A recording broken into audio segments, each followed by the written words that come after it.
Pista Ujian Ramadan MPM 33. Di sini saya akan menjelaskan definisi dari z-test. Sebelumnya saya akan mereview ulang mengenai z-test. Apa sih z-test? Z-test merupakan salah satu uji statistika yang pengujian hipotesisnya berdistribusi normal. Menurut teori limit pusat, data yang dengan ukuran sampelnya besar akan berdistribusi normal. Berapa sih jumlah data yang berukuran besar? Yaitu N besar dari 30. Nah, selain itu, uji Z ini dapat digunakan untuk menganalisis data yang varians populasinya diketahui. Namun, apabila varians populasinya tidak diketahui, varians dari sampelnya bisa digunakan sebagai penggantinya. Adapun kriteria dari uji Z adalah yang pertama, data berdistribusi normal. Yang kedua, varians yang diketahui. Yang ketiga, jumlah sampelnya itu besar, yaitu N lebih besar dari 30. Apa sih formula dari uji Z? Yang pertama itu Z sama dengan rata-rata dari sampel dikurangi rata-rata dari populasi dibagi dengan standar deviasi dari populasi dibagi akar dari jumlah data. Nah, itulah merupakan penjelasan dari uji Z. Selanjutnya saya akan menjelaskan uji T. Uji T atau disebut juga dengan uji parsial merupakan pengujian bagaimana mencari tahu pengaruh masing-masing variabel bebasnya terhadap variabel terikatnya. Bagaimana sih kita mencari uji T? Uji T dilakukan dengan membandingkan nilai T yang teman-teman dapatkan dibandingkan dengan T tabel. Nah, uji T sendiri memiliki kemiripan dengan uji Z, yaitu keduanya itu memiliki sampel yang simetris dan berbentuk lonceng. Namun ada beberapa perbedaan yang perlu diperhatikan. Selanjutnya rekan-rekan saya akan menjelaskan 3 macam uji T.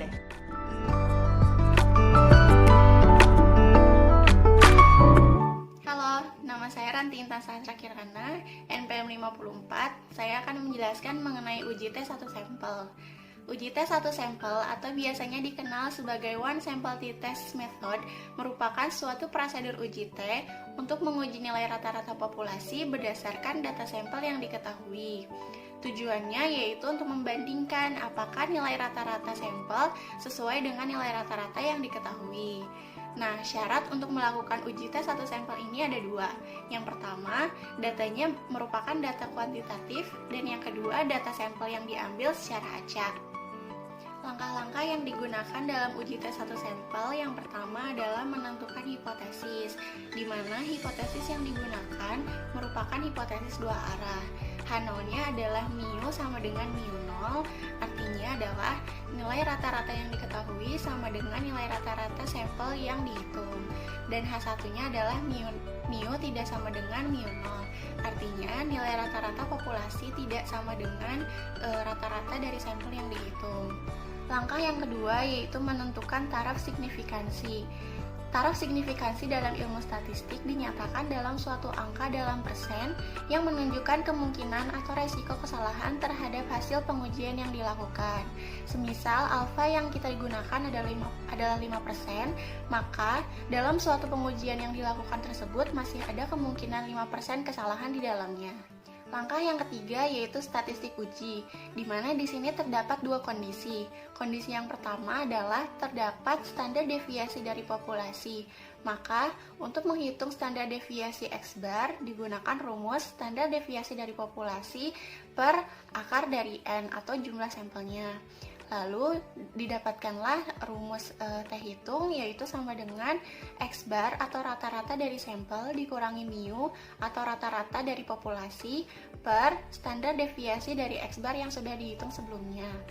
Kondisi yang kedua yaitu tidak terdapat nilai standar deviasi dari populasinya, maka harus dihitung estimasi dari standar deviasi X barnya dengan cara S atau standar deviasi dari sampel dibagi akar dari N atau jumlah data sampel.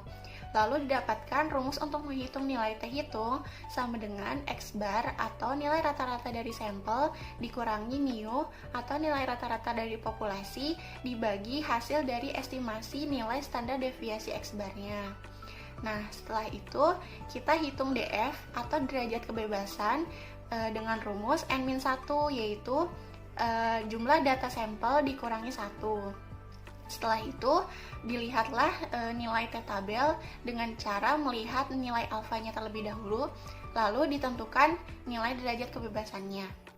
Karena hipotesis yang digunakan dalam uji tes satu sampel ini adalah hipotesis dua arah, maka alfa yang digunakan untuk melihat nilai T-tabel dibagi dua. Langkah yang terakhir yaitu karakteristik uji, di mana karakteristik uji yang digunakan dalam uji tes satu sampel yaitu tolak H0 jika nilai mutlak dari T hitungnya lebih besar dari nilai T-tabel. Nah, sekarang saya akan menjelaskan bagaimana sih caranya membaca tabel T. Misalkan alfa yang digunakan adalah 0,05 dan hipotesis yang digunakan adalah hipotesis dua arah. Lalu data sampel yang tersedia adalah sebanyak 14, maka digunakan derajat kebebasannya yaitu 14 min 1 sama dengan 13. Lalu kita lihat ke tabel T. Nah, jika teman-teman mempunyai tabel T untuk satu arah, maka alfa yang digunakan harus dibagi dua karena hipotesis yang digunakan adalah hipotesis dua arah. Namun, jika teman-teman mempunyai tabel T untuk dua arah, maka alfanya tidak perlu dibagi dua. Nah, lalu dilihat untuk bagian kolomnya, kita lihat alfa yang sesuai dengan contoh kasus saat ini, yaitu 0,05. Lalu pada barisnya kita lihat derajat kebebasannya, yaitu 13. Maka didapatkanlah hasil nilai T-tabelnya, yaitu 2,16.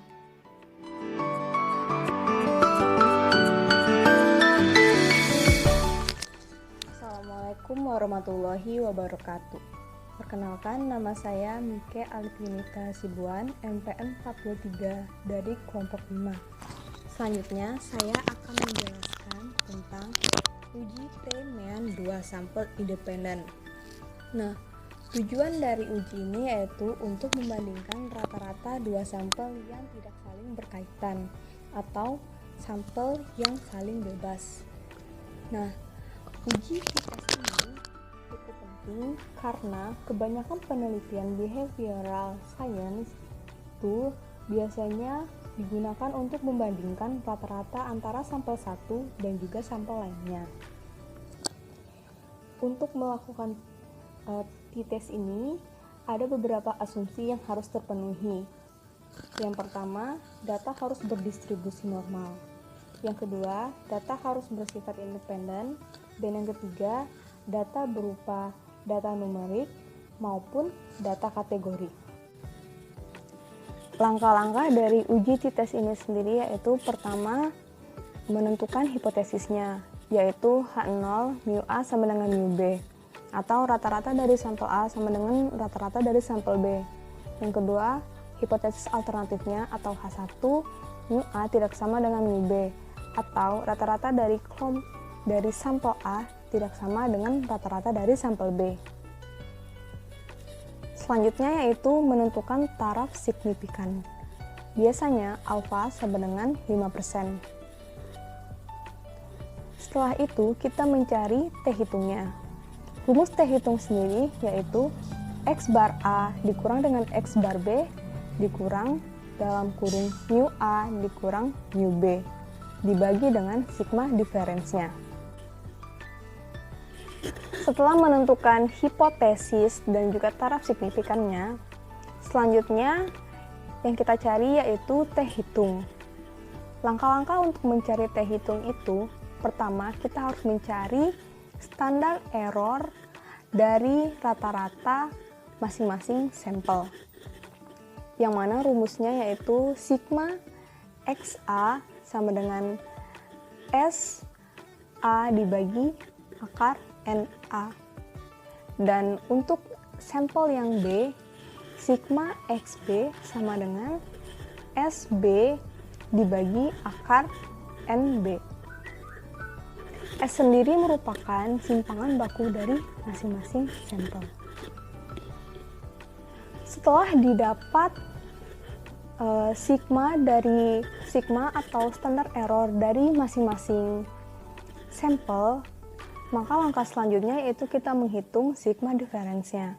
Sigma diferens sendiri yaitu akar dari sigma A atau standar error A dikuadratkan ditambah dengan sigma B atau standar error B dikuadratkan.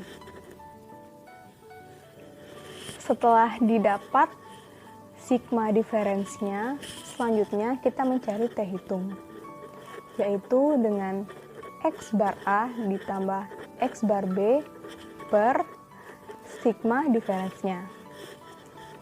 Setelah didapat T hitung, kita mencari atau kita harus menghitung degrees of freedom atau DF-nya. Rumus dari DF sendiri yaitu N dikurang 1 ditambah, maksudnya N1 dikurang 1 atau NA dikurang 1 ditambah NB dikurang 1. Setelah didapat nilai dari DF, selanjutnya kita mencari nilai T-tabel dari nilai T-tabel pada tabel T. Setelah kita dapat T-tabel pada tabel T, selanjutnya kita membandingkan antara T hitung dan juga T-tabel. Di sini T hitungnya bersifat mutlak. Jika T hitung lebih besar daripada T-tabel, maka H0 ditolak. Yang artinya rata-rata antara sampel A dan juga rata-rata antara sampel B itu tidak sama. Dan juga berlaku sebaliknya. Selanjutnya saya akan menerangkan perbedaan antara uji T mean 2 sampel independen dan juga dependen.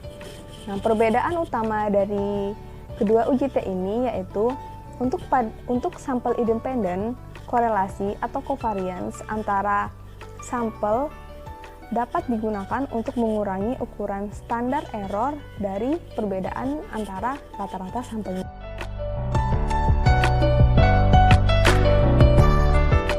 Perkenalkan, nama saya Adeline Venda Septiani, NPM 56.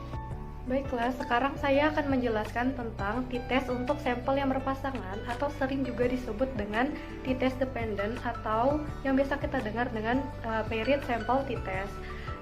Apa sih t-test untuk sampel berpasangan ini? T-test untuk sampel berpasangan ini adalah suatu jenis uji statistika untuk membandingkan rata-rata dari kedua grup yang saling berpasangan. Sampel berpasangan ini dapat berupa yang pertama, satu sampel yang diukur 2 kali. Contohnya, sebelum diberi iklan dan setelah diberi iklan. Kita ingin melihat apakah setelah diberi iklan ini banyak barang yang terjual lebih banyak dibandingkan yang sebelum diberi iklan. Yang kedua, ada 2 sampel berpasangan diukur bersama. Misalnya, sampel yang diberi iklan dan sampel yang tidak diberi iklan. Kita ingin melihat apakah sampel yang diberi iklan ini menjual barang lebih banyak dibandingkan sampel yang tidak diberi iklan. Perbedaan utama antara uji T untuk sampel independen dan uji T untuk sampel dependen terletak pada penggunaan covariance dan korelasi yang dapat digunakan pada uji T dependen. Karena dengan penggunaan covariance dan korelasi ini dapat mengurangi standar error dari perbedaan antara rata-rata sampel. Mengurangi standar error dari perbedaan tersebut sangat baik karena semakin kecil standar error perbedaan ini, maka semakin besar nilai T. Baiklah, kita masuk ke dalam rumus untuk standar error difference. Seperti yang sudah saya jelaskan tadi, bahwa uji T untuk sampel yang berpasangan itu menggunakan korelasi atau covariance. Nah, ini adalah rumus untuk uji T untuk sampel yang tidak berpasangan. Dia tidak memiliki covariance atau korelasi karena covariance atau korelasinya dianggap 0. Sedangkan uji T untuk sampel yang berpasangan itu seperti ini, menggunakan covariance dan korelasi. Sekarang kita masuk ke dalam langkah dalam penggunaan uji T untuk sampel yang berpasangan. Yang pertama yaitu kita harus menentukan terlebih dahulu H0 dan H1. H0 dan H1 ini ada 2 jenis. Yang pertama ada uji 2 arah dan yang kedua ada uji 1 arah. Uji 2 arah ini dimana H0-nya μ1 sama dengan μ2 yang artinya tidak terdapat perbedaan antara rata-rata yang satu dan rata-rata yang kedua. Dan H1-nya yaitu μ1 tidak sama dengan μ2 di mana ada perbedaan antara mu1 dengan mu2. Uji satu arah ada dua. Yang pertama ada H0 sama dengan mu1 lebih dari mu2, artinya di mana rata-rata yang satu ini lebih besar dibandingkan rata-rata yang kedua, dan H1-nya yaitu mu1 kurang dari mu2, artinya rata-rata yang satu ini kurang dari rata-rata yang kedua. Satunya lagi yaitu yang uji satu arah satunya lagi yaitu H0-nya mu1 kurang dari sama dengan mu2, yang artinya rata-rata yang pertama kurang dari sama dengan rata-rata yang kedua, dan H1-nya yaitu mu1 lebih dari mu2, artinya artinya rata-rata yang satu lebih dari rata-rata yang kedua. Langkah kedua yaitu kita harus menetapkan titik kritis atau tingkat kepercayaan.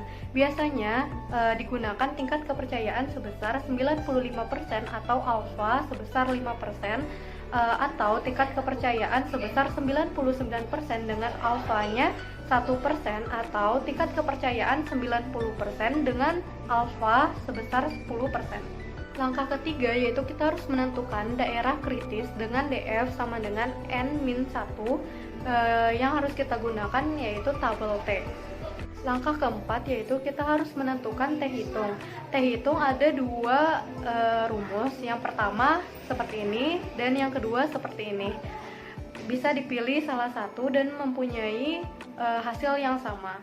Langkah kelima yaitu kita melakukan uji signifikansi dengan membandingkan besarnya T hitung dengan T tabel, di mana H0 ditolak jika nilai mutlak T hitung lebih dari T tabel.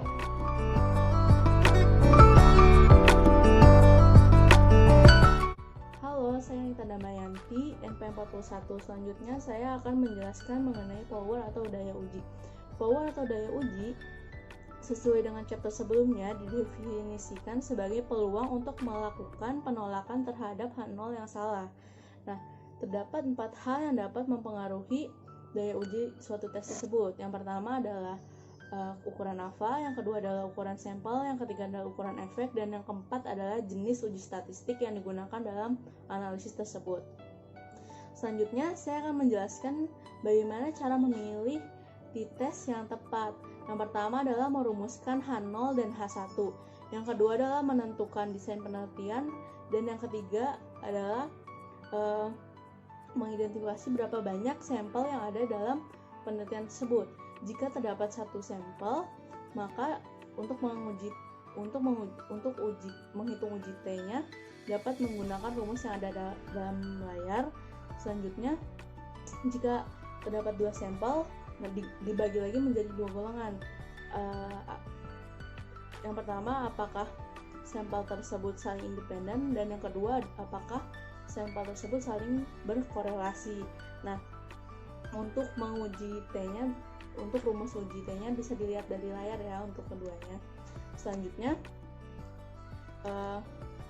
jika dilihat dari ketiga rumus untuk menguji T, dapat disimpulkan bahwa uji T itu secara sederhana yaitu selisih antara dua rata-rata dibagi dengan estimasi standar errornya kan.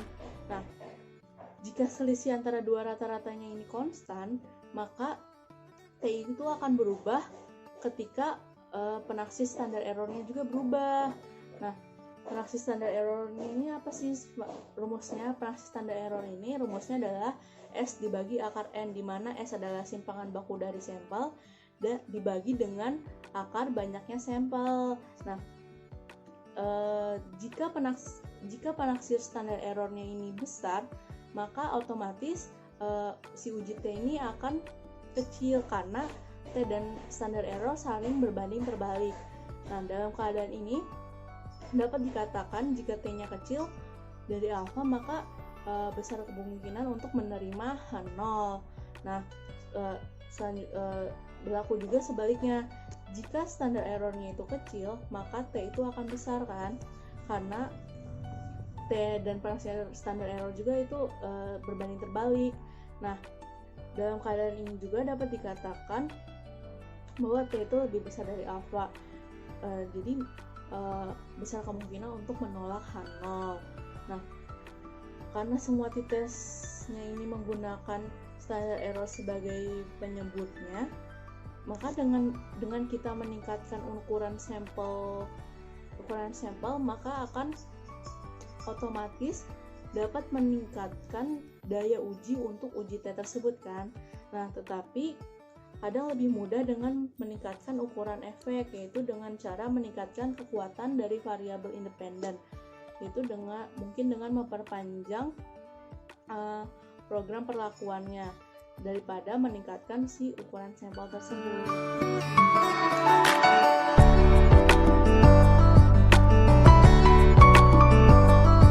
Perkenalkan, nama saya Apadiva Laskar Purwita, NPM 36 dari kelompok 5, akan membahas mengenai contoh soal. Di sini kami terdapat 3 contoh soal, yaitu uji T1 sampel, uji T2 sampel dependen, dan uji T2 sampel independen.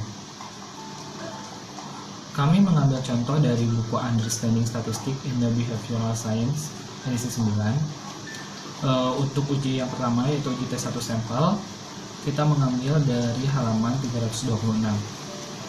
Contohnya yaitu, seorang peneliti percaya bahwa dalam beberapa tahun terakhir, tinggi badan wanita semakin meningkat. Dia tahu bahwa 10 tahun yang lalu, tinggi rata-rata wanita dewasa yang tinggal di kotanya adalah 63 inci.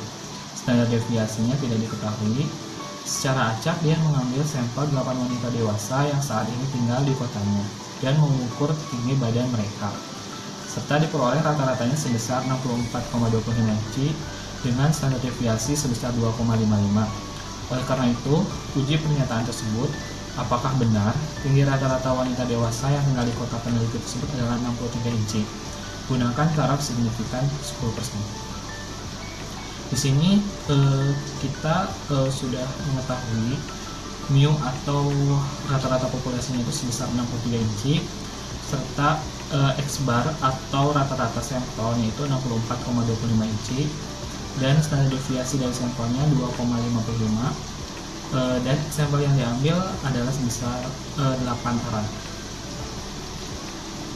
Yang ditanyakan adalah apakah benar tinggi rata-rata wanita dewasa yang tinggal di kota peneliti tersebut adalah 63 inci. Sehingga pengujian hipotesisnya kita dapat menentukan H0 itu mu sama dengan 63, yang artinya tinggi rata-rata wanita dewasa yang tinggal di kota tersebut adalah 63 inci, serta H1-nya yaitu mu tidak sama dengan 63, artinya tinggi rata-rata wanita dewasa yang tinggal di kota tersebut bukan 63 inci. Pengujian hipotesis ini merupakan uji detail atau dua sisi dengan alfa atau taraf signifikan 10%, sehingga statistik ujinya yaitu uji T karena N-nya lebih kecil daripada 30 dan sigma tidak diketahui. Dengan rumus T seperti yang terlihat pada layar, yaitu X bar min mu dibagi S per akar N. Nah, diperoleh T hitungnya itu sebesar 1,39. Kriteria ujinya itu tolak H0 jika nilai mutlak T hitung lebih besar daripada T tabel. Nah, T tabel di sini kita menggunakan alfa per 2 karena tutel serta derajat bebasnya yaitu N-1. Diperoleh nilai T hitungnya yaitu sebesar 1,39, yang mana lebih kecil daripada T tabelnya, yaitu sebesar 3,499. Maka H0-nya diterima. Sehingga kesimpulannya yaitu dengan taraf signifikan 10% dari sampel tersebut, H0 diterima. Artinya tinggi rata-rata wanita dewasa yang tinggal di kota tersebut adalah 63 inci. Sehingga pernyataan dari peneliti tersebut dapat dikatakan benar.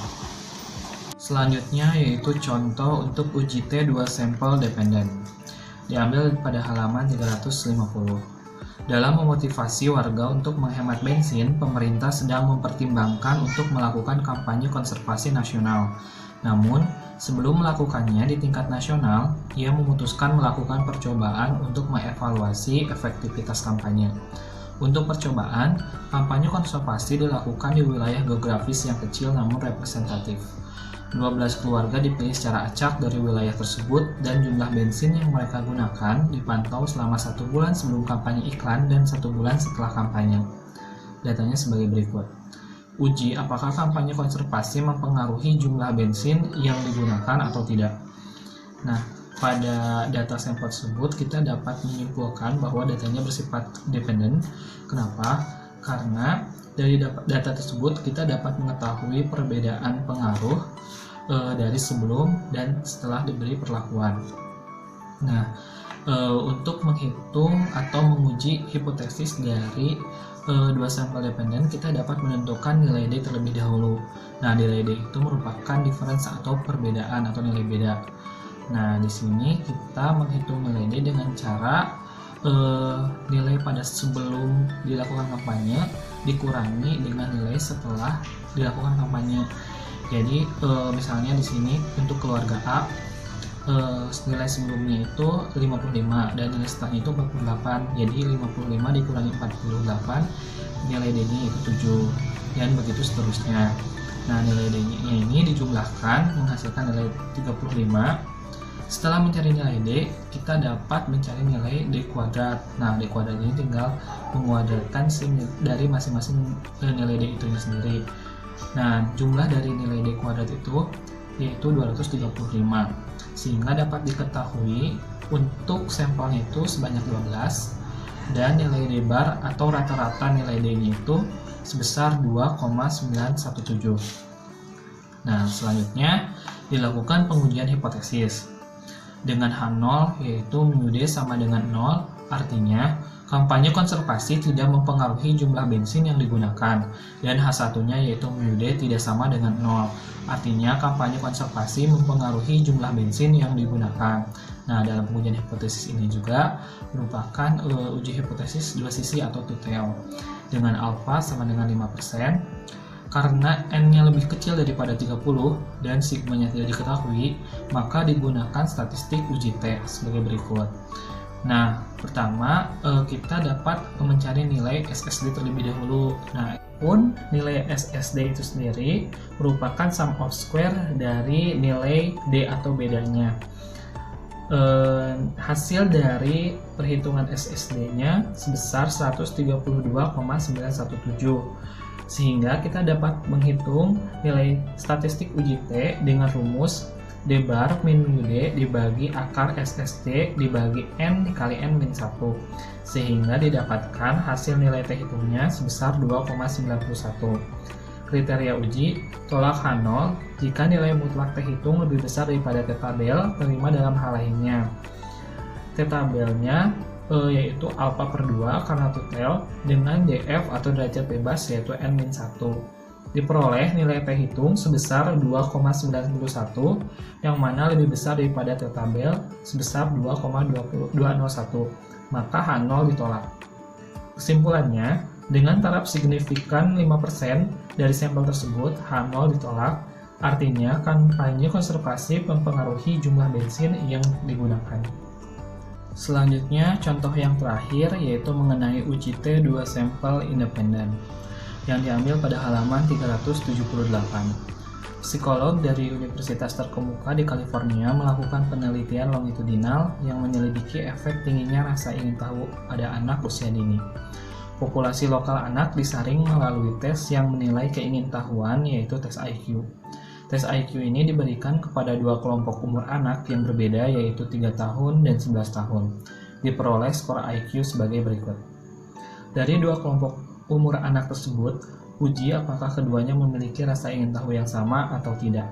Gunakan alfa 10%. Nah, pada data sampel di sini merupakan sampel independen karena nilai IQ pada anak usia umur 3 tahun itu berbeda atau tidak berhubungan dengan nilai IQ pada anak usia 11 tahun.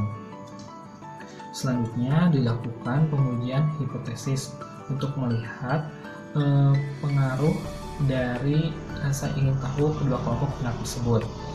Untuk H0-nya yaitu mu1 sama dengan mu2, yang artinya kelompok umur anak 3 tahun memiliki rasa ingin tahu yang sama seperti kelompok umur anak 11 tahun. Dan H1-nya yaitu mu1 tidak sama dengan mu2, artinya kelompok umur anak 3 tahun memiliki rasa ingin tahu yang berbeda dari kelompok umur anak 11 tahun.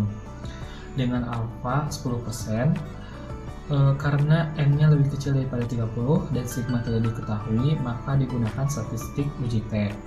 Sebelumnya, kita dapat mencari nilai kuadrat dari masing-masing skor. Jadi untuk misalkan X1-nya itu skor IQ dari anak umur 3 tahun dan X2-nya itu skor dari anak umur 11 tahun. Nah, dari masing-masing data itu kita kuadratkan, lalu jumlahkan. Selanjutnya, kita dapat menghitung banyaknya data dari masing-masing kelompok, yang mana dalam soal ini banyaknya data dari kelompok 1 dan kelompok 2 itu sama, yaitu sebesar 12. Selanjutnya, kita dapat menghitung rata-rata sampel dari masing-masing kelompok. Untuk kelompok 1 itu sendiri, rata-ratanya sebesar 116,167 dan rata-rata sampel untuk kelompok kedua yaitu 127,83. Setelah mencari rata-rata sampel, kita dapat mencari sum of square dari masing-masing kelompok. Adapun sum of square dari kelompok 1 yaitu sebesar 2123,67 dan sum of square dari kelompok kedua yaitu sebesar 2409,67. Selanjutnya, kita dapat mencari statistik uji T dengan rumus sebagai berikut, yaitu X bar 1 min X bar 2 dibagi akar SS1 ditambah SS2 dibagi N1 ditambah N2 dikurangi 2 dikali 1 per N1 ditambah 1 per N2. Didapatkan hasil dari nilai T hitungnya itu tersebut adalah minus 1,99. Dengan kriteria uji tolak H0 jika nilai mutlak T hitung lebih besar daripada T tabel, terima dalam hal lainnya. Untuk T tabel itunya sendiri, kita menggunakan alfa per 2 karena tutel, dan DF atau derajat bebasnya yaitu N1 ditambah N2 dikurangi 2. Diperoleh nilai T hitungnya itu 1,99 karena nilai mutlak dari T hitung minus 1,99 yang mana lebih besar daripada T tabel yaitu sebesar 1,717, maka H0-nya ditolak. Kesimpulannya, dengan taraf signifikan 10% dari sampel tersebut, H0 ditolak. Artinya, kelompok umur anak 3 tahun memiliki rasa ingin tahu yang berbeda dari kelompok umur anak 11 tahun.